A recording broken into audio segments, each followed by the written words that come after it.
Hello, callers. Welcome back to Viva Barca and welcome to another interesting episode where we are going to be discussing on the latest as usual. We start with Frankie de Jong as the midfielder. He has already known his fate as to when he will be returning from injury. We are going to discuss more on that as we progress. Secondly, talking about this report claiming that GPS data have revealed the five fastest players at Barcelona currently.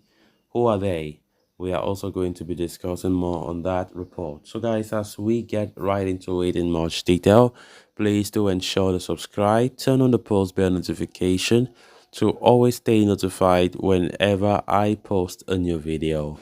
Consider liking the video and please watch it right up to the very end.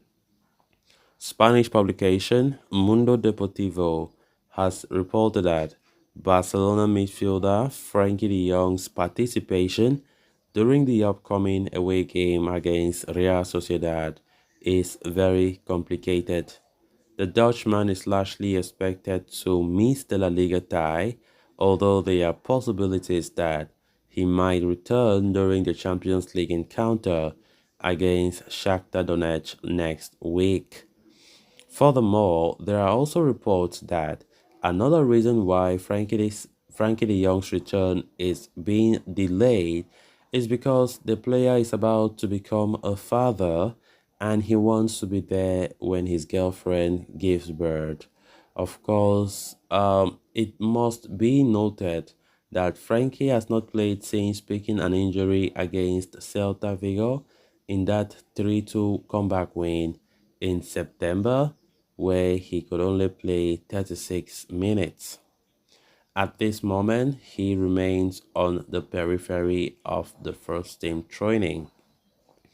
The Netherlands international was notably absent from the training session held at the Ciutat Esportiva Joan Gamper recently, as a result of which his inclusion in the squad for the upcoming league fixture against Real Sociedad seems highly doubtful.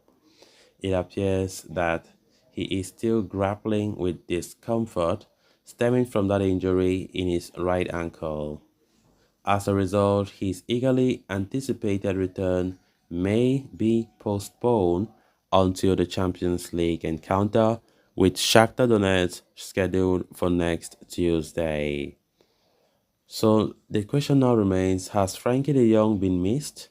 The absence of de Jong has a noticeable impact on Barca's fluidity in the gameplay, and this is evident in the statistics. When the Dutchman was on the pitch, he featured in the first six league games, resulting in 5 wins and 1 draw. However, in his absence from La Liga matches, Barcelona faced 1 loss, 2 draws, and 2 victories. These 2 victories are secured by narrow 1-0 win margins, with Sergio Ramos unintentionally scoring an own goal against Sevilla and Magui delivering the crucial goal against Athletic Club. In the Champions League, De Jong played a significant role in the commanding 5-0 victory over Royal Antwerp. In contrast, without him, Barcelona managed to secure wins against FC Porto and Shakhtar Donetsk, but both matches were resolved with minimal winning margins. Of course, winning winning margins. Frankie de Jong is very important to this team. I will say this uncountable times. Frankie de Jong is our best midfielder right now. I mean, when he's available, he's so good. And of course, we have seen that uncountable times. Yeah, we have such a good array. We have such a good squad when it comes to the midfield, most especially. And of course, when most of these players are out injured, it becomes a big blow. Because just look at what we have just spoken about. Talking about the stats, without him and with him. We can see that without Frankie de Jong, we have been dreadful. we have not been doing well. And of course, I think his comeback will be something to embrace and give us satisfaction. Frankie de Jong controls the midfield. He's the driver in that midfield. And in his absence, we see something lacking. As I said, fluidity in that midfield department. The game's fluidity is not there. You know, same as Pedro. When Pedro is there, there's a difference in that midfield, and therefore it is a big miss. Therefore, when he's not available, so talking about his potential return dates, of course, they are saying that the game against Shakhtar might be his return, of course, but not still guaranteed. They're just saying the at best he can come only against Shakhtar, but it could be more. He can come even after maybe the game against I think is it uh the game against this La Liga team. How do they call it again? Yeah, Alaves. He might be there. So let's just see how it goes. We really need him back as soon as possible. Then on to the final story of discussion. Technological advancements have made training in modern football a whole new game. The rising importance of data analysis and performance enhancements has given birth to a whole new wall of metrics and statistics that help the coaching staff but also provide great anecdotes to fans and pundits alike. Today on Catalonia Radio's podcast, Barça Reservat, the panel tracked down GPS data and found out that Barca's first five fastest players this season. And while some are fairly obvious, there are a few surprises in there.